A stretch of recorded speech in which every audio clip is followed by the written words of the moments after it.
Happy 2020 to all of you. And I'm sure every time, every new year, you will have some new year resolution that you want to travel to Japan, you want to save a certain amount of money, you want to get fit, you get six packs, you want to buy a house, you want to get married, all these different things. What you are pursuing, these are your goals, these are your targets or your dreams, whatever you call it. We are always trying to set new targets every year, but time and time again, I think more often than not, we fail to meet the goals, and sometimes it's because they just roll down our priority list over the year, or sometimes we are just not planned. We just kind of want it, but we don't have a strategy to it. Sometimes we just cannot meet that goal financially. And today we're going to talk about how do we set clear financial goals and achieving it. So good morning everyone. I welcome you to another day with a financial coconut. In our podcast, we'll be debunking financial myths, discovering best financial practices, discussing financial strategies that fits our unique life. You get it. Ultimately empowering us to create a life we love while managing our finances well. And today's topic to begin 2020 is setting clear financial goals and achieving it. So I'm not sure about you, but for a really long time, every time I set a goal, New Year resolution, I rarely achieve them.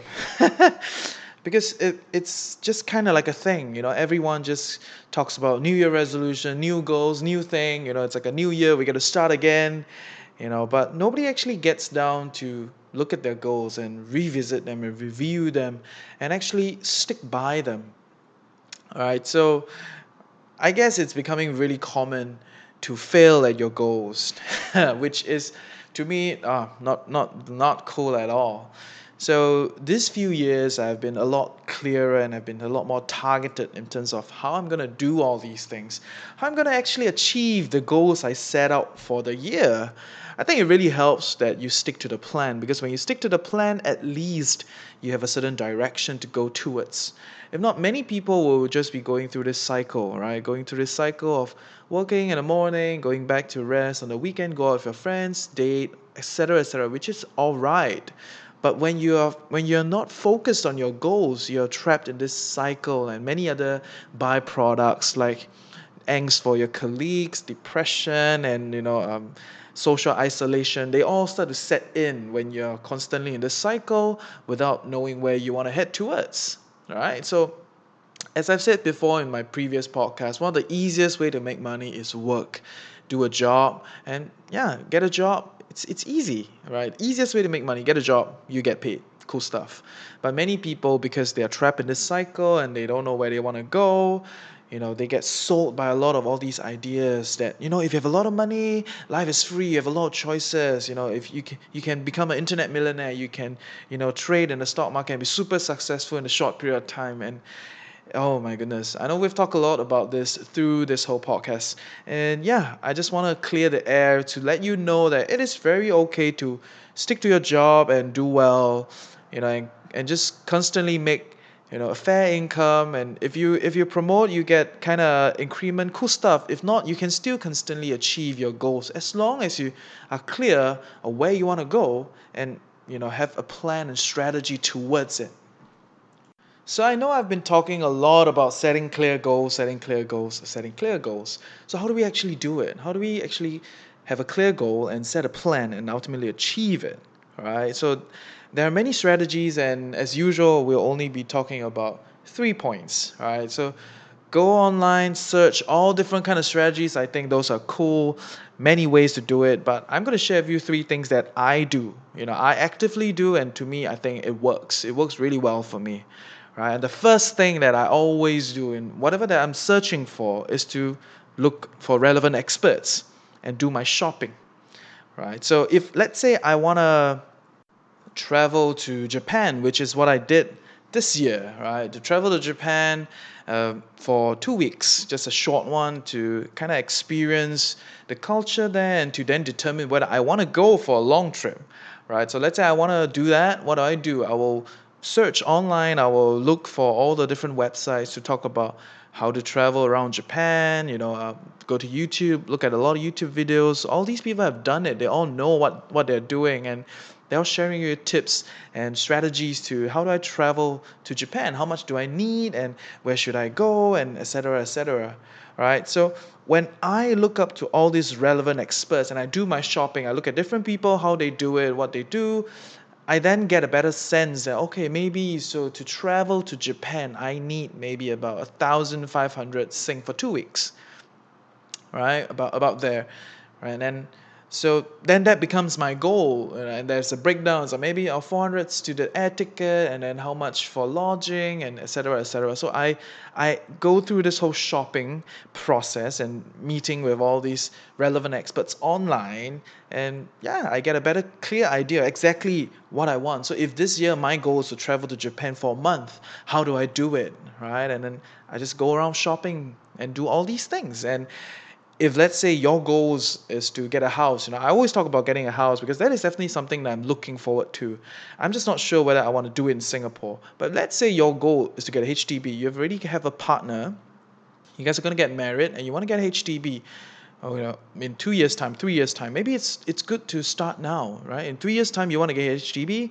Now you can go and go to the HDB board, ask them for questions, how this thing works, get a better idea of what the prices around, how much do you actually need to get a HDB or to get a BTO, built to order, right?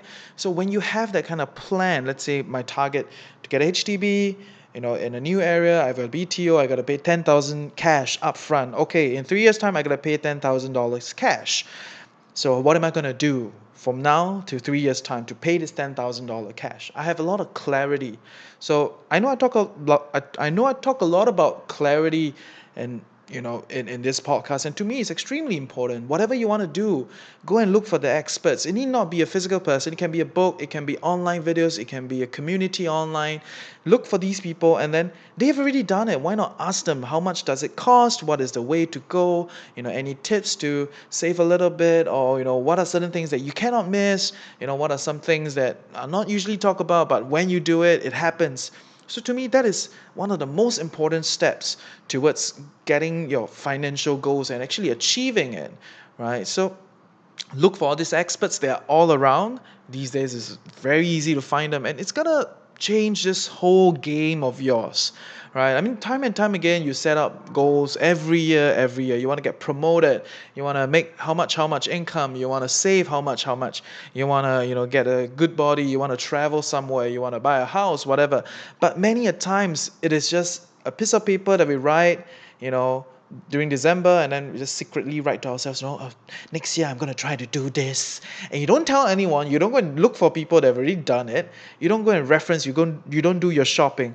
And the chances are you will never hit it because you don't know. Everything is just in your mind, it's this blank thing, right? It's arbitrary. So let's be clear.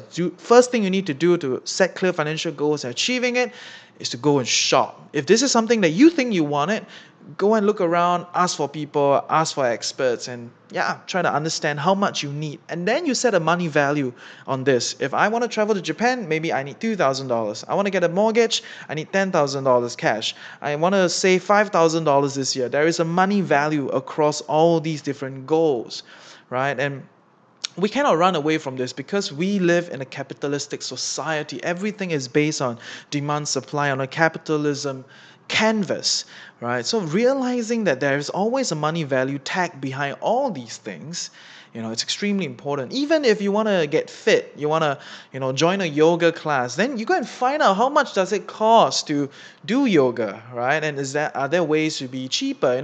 I saw some meetup groups doing yoga at Raffles Place, there are a lot of interesting options, but going and doing all the shopping and setting a money value the money goal is extremely important to setting clear financial goals and achieving it. Which brings me to my second point.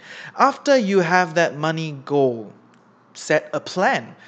Setting the plan, like I previously talked about, the first thing you need is a timeline, right? You need a timeline based on this money goal that you want to do.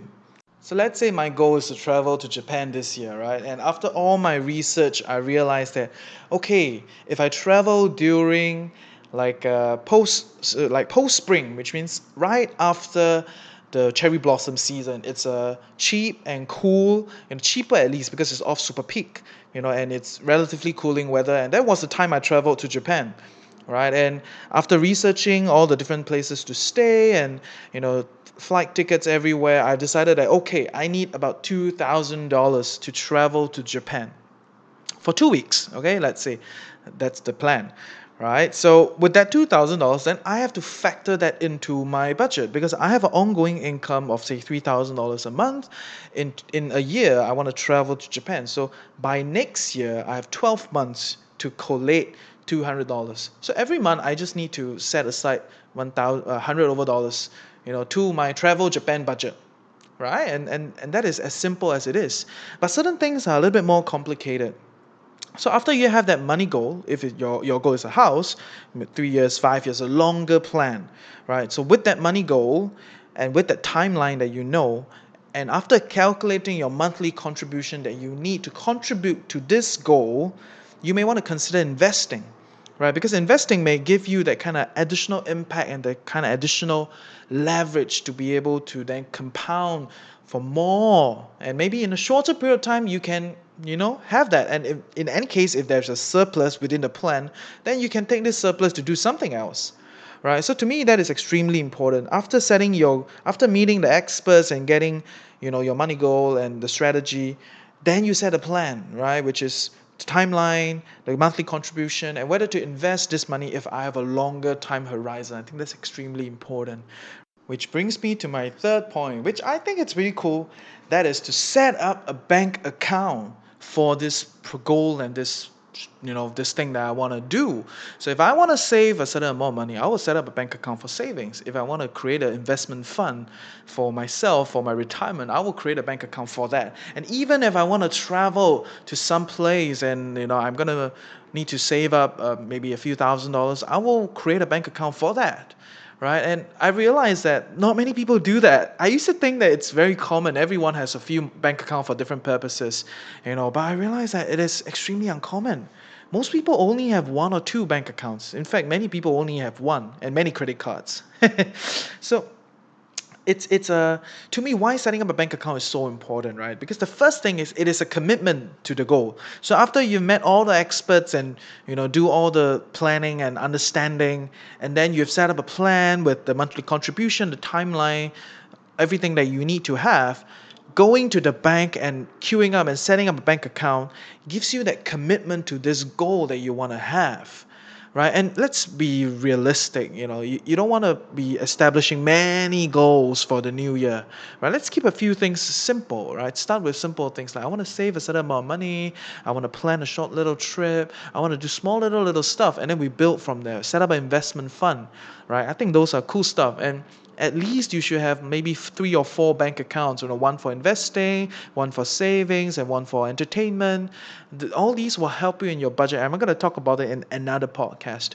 But yes, setting up a bank account is that commitment to the goal.